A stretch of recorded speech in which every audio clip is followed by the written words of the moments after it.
A girl cried, begging to be released. The green-haired girl knelt on the floor, clutching the blue-haired girl's lifeless body in her lap. Through tears, she asked the man with the cold eyes why he had done this, accusing him of driving her to suicide. The man turned back calmly. He said she already knew the reason. This fate was brought upon them by their own choices. "It's over," he said, stepping through the portal. It was his sixth regression, and once again he had failed to stop the end. The man was Ujidi. He stood in a ruined city, dragons flooding the skies. He wondered what could have changed if he had listened to that woman. Drawing his formless sword, he cut through the dragons effortlessly, their bodies falling like sliced tofu. By his sixth regression he understood, every failure was experience carved into his soul. But no matter how many he killed, the dragons never ended.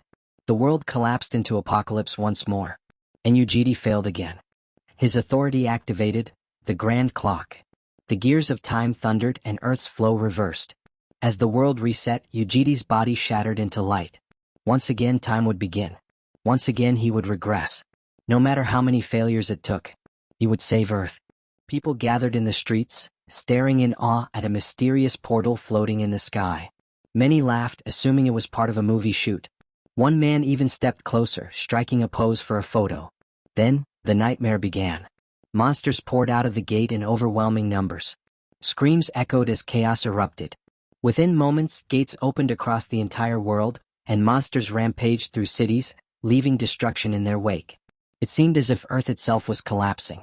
But humanity did not fall so easily. In the midst of despair, a new power awakened within humans. New Genesis. Ordinary people gained extraordinary abilities. Warriors were born. Hunters emerged. Humanity fought back, barely managing to survive extinction. Now, in the 21st century, a new era had begun. Young hunters with overwhelming potential were gathered on an artificial island, isolated from the rest of the world. Raised, trained, and sharpened for battle, this place became humanity's final hope. That island was known as Heitling. And there, the greatest stronghold of mankind was founded. The world's Academy City, where the scene shifts to chaos in the city. A superhuman had gone rogue, his ability flaring as he held a terrified civilian hostage. Police units surrounded the area, weapons raised, but none dared to move. One wrong step and the hostage would die. Then a man appeared behind him. The regressor. Calm. Silent. His gaze locked directly into the superhuman's eyes as he spoke in a low, steady voice, telling him to surrender quietly. The man panicked. He threw the hostage aside and lunged forward, unleashing his power, but before he could even react, a fist slammed into his face. The impact sent him flying. His body crashed into the pavement, unconscious in an instant. MC was Lair Metropolitan Police Officer. The scene shifts to the police station. The criminal sat restrained behind reinforced bars, still unconscious. A female officer glanced at the man standing nearby and frowned slightly. Was he always this tall? She wondered, an unfamiliar pressure lingering in her chest. The police chief cleared his throat and warned him not to use excessive force in future operations. Protocol still mattered, even in a world of awakened beings. The regressor listened quietly. Inside he thought how strange it felt. Since the moment he began regressing, he had abandoned the idea of a normal life altogether. Days of peace, routines, and ordinary work had long since lost meaning. And yet, this was the first time in countless regressions that he had actually shown up to his job. The reason he had abandoned a normal life was simple and cruel. The hatchlings had died.